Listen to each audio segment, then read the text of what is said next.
Buenos Aires, miércoles 24 de marzo de 1976. A las 0:45 de la madrugada, la presidenta Isabel Perón despegó en el helicóptero desde la Casa Rosada. Creía que viajaba hacia la Quinta de Olivos. Señora, usted está detenida. Le informaron 3 miembros de las Fuerzas Armadas en el sector militar del Aeroparque Jorge Newbery.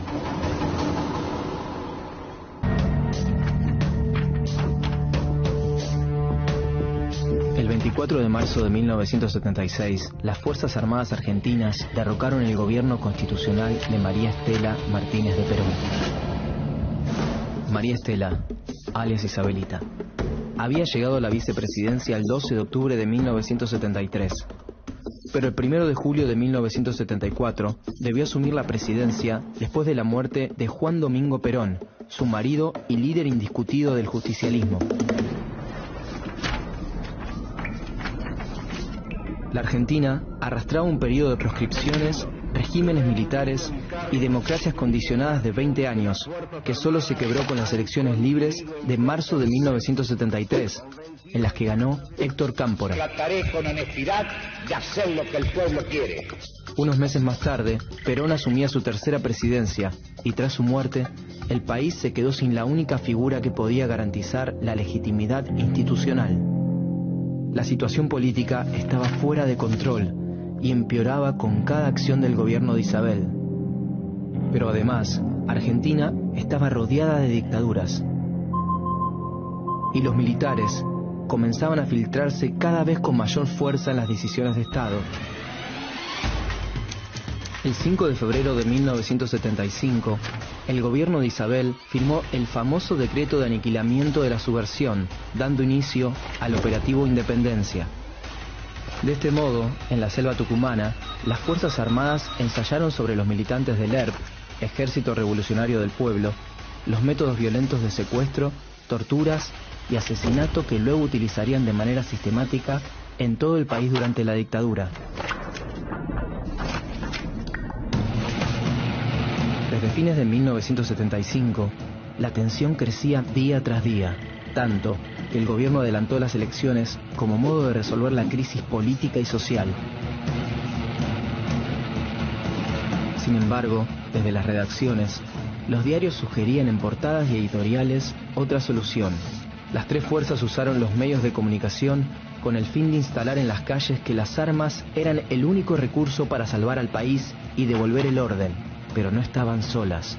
Recibían el apoyo de las corporaciones empresariales y también de gran parte de la sociedad, que esperaba, como respuesta a la incertidumbre general, la destitución de Isabel Perón.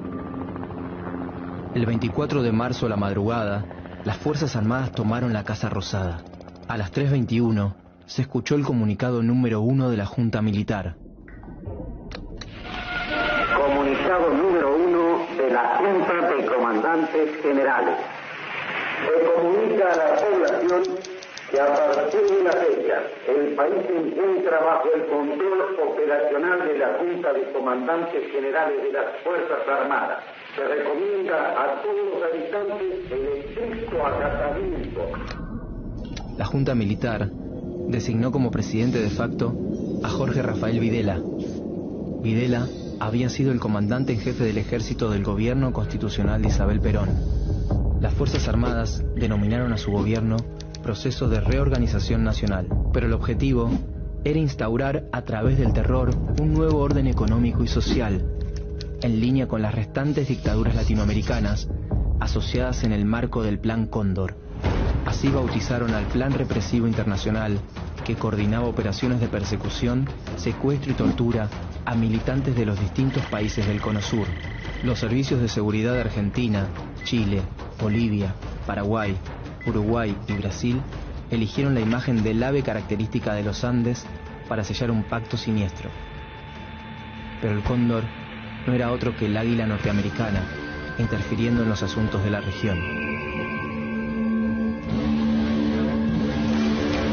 Estados Unidos conocía y digitaba las operaciones clandestinas.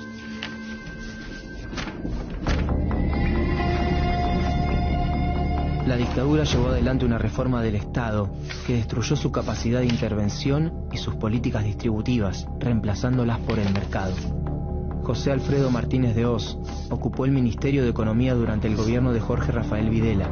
El ministro mantenía relaciones estrechas con el poder económico nacional e internacional. Se eliminaron los controles sobre la actividad financiera, favoreciendo la especulación, y se abrieron los canales para la importación bajo la excusa de hacer más competitiva la industria local. Quienes no pudieron competir con los productos internacionales debieron cerrar sus empresas, situación que provocó un aumento del desempleo. Las medidas económicas multiplicaron por 5 la deuda externa, que subió de 8.000 millones de dólares en 1976 a más de 45.000 millones en 1983. La dictadura usó la fuerza y el terror para implantar un modelo económico liberal. Todo aquel que cuestionaba o se oponía a las políticas del régimen estaba en peligro de muerte. Los llamados grupos de tareas, formados por militares, policías o paramilitares, irrumpían y destruían domicilios particulares con total impunidad. Luego detenían y secuestraban, o muchas veces fraguaban enfrentamientos para justificar el asesinato de las víctimas. Desde el exterior, los exiliados denunciaban las violaciones a los derechos humanos que se vivían en el país.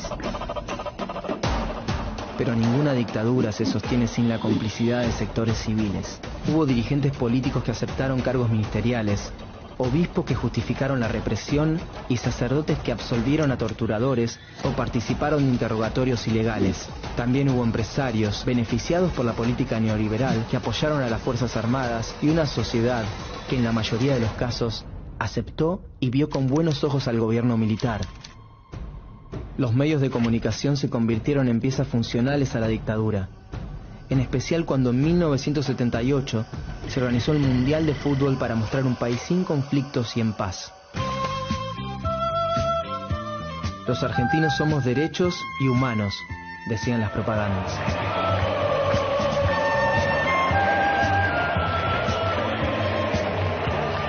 La Junta Militar quería modificar a través de un evento deportivo la imagen negativa de su gobierno en el exterior, pero si bien las cámaras reproducían la alegría callejera, no todos festejaban.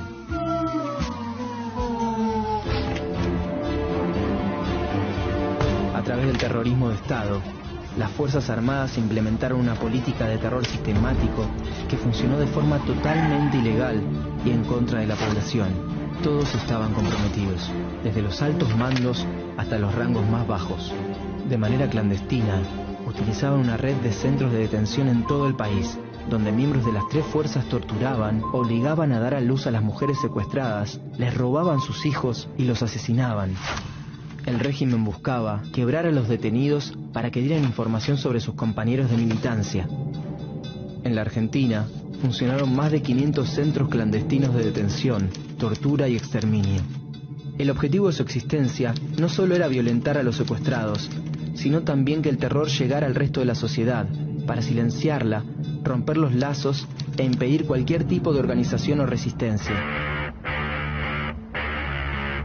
A fines de 1979, unos meses después de la visita de la Comisión Interamericana de Derechos Humanos a la Argentina, Videla respondió en una rueda de prensa cuál era la situación de los detenidos sin proceso. Pero mientras sea desaparecido, no puede tener ningún tratamiento especial. Es una incógnita, es un desaparecido. No tiene entidad, no está. Ni muerto ni vivo, está desaparecido. Videla decía que no podía hacer nada, al mismo tiempo que asumía la existencia de personas desaparecidas.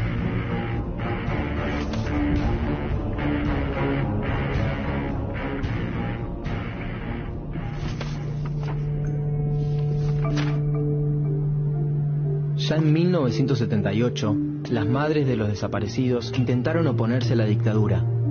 Se conocieron en los pasillos de los juzgados cuando buscaban información sobre los detenidos ilegales y empezaron a juntarse en la Plaza de Mayo para hacerse escuchar. Para reconocerse, se ataron un pañal blanco en la cabeza y como las manifestaciones en la vía pública estaban prohibidas, comenzaron a caminar en ronda. fueron una de las primeras en protestar a la vista de todos. Las madres de Plaza de Mayo hoy son un símbolo de resistencia en todo el mundo. El 29 de marzo de 1981, Videla renunció a la presidencia. Lo sucedió Roberto Viola, que fue reemplazado a fin de año por Leopoldo Fortunato Galtieri, uno de los autores intelectuales de Una guerra sin sentido. En 1981, la crisis económica provocó una inflación que llegaba a cifras incontrolables. La vida cotidiana se hacía muy difícil. De a poco, la sociedad comenzó a manifestarse. Para frenar el descontento social, la dictadura levantó la bandera de una causa legítima. El 2 de abril de 1982, el general Leopoldo Galtieri decidió desembarcar en las Islas Malvinas, en poder de Gran Bretaña desde el siglo XIX. En condiciones desfavorables, con ropa inapropiada y alimento insuficiente, los soldados argentinos, que habían recibido un mínimo entrenamiento, se enfrentaron solo con su valor ante la superpotencia. Margaret Thatcher decidió enviar tropas a las Islas Malvinas. Utilizó el enfrentamiento bélico para realzar su imagen, desgastada por los problemas económicos que enfrentaba su país.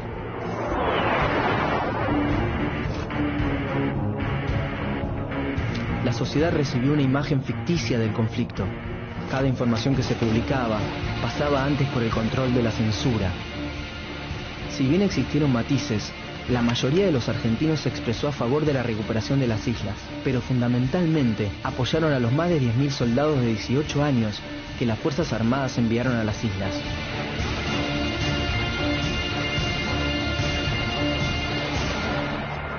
El 14 de junio, la Argentina firmó su rendición. La ineficiencia e improvisación de los comandantes militares provocó la muerte de 649 argentinos y otros 1.063 soldados regresaron con heridas al continente.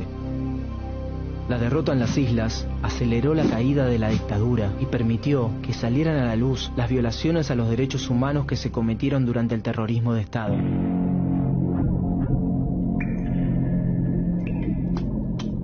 El 1 de julio de 1982, asumió el general Reinaldo Vignone, encargado de llevar adelante la transición entre la dictadura y la democracia. Como sucedió en la retirada de otros gobiernos de facto de la región, firmó una ley de autoamnistía para impedir la apertura de juicios contra los represores. También ordenó la destrucción de todos los documentos que probaban las violaciones a los derechos humanos cometidas desde 1976.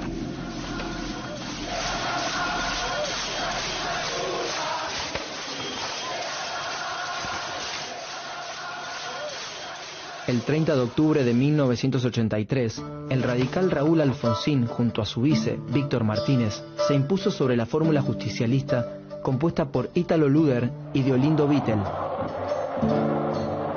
Ni bien asumió el 10 de diciembre, Alfonsín derogó la ley de autoamnistía que promulgó Vignone e impulsó el juicio a las 3 juntas militares. Señores jueces, nunca más. Había empezado un tiempo diferente para la Argentina. Los dictadores permanecieron en el poder por más de 7 años. Desde el terrorismo de Estado asesinaron, robaron identidades, destruyeron organizaciones y rompieron los lazos sociales con un fin específico: imponer por la fuerza un modelo económico de país que siempre perdía en las urnas. 1976, 1983, Argentina, sus años más difíciles.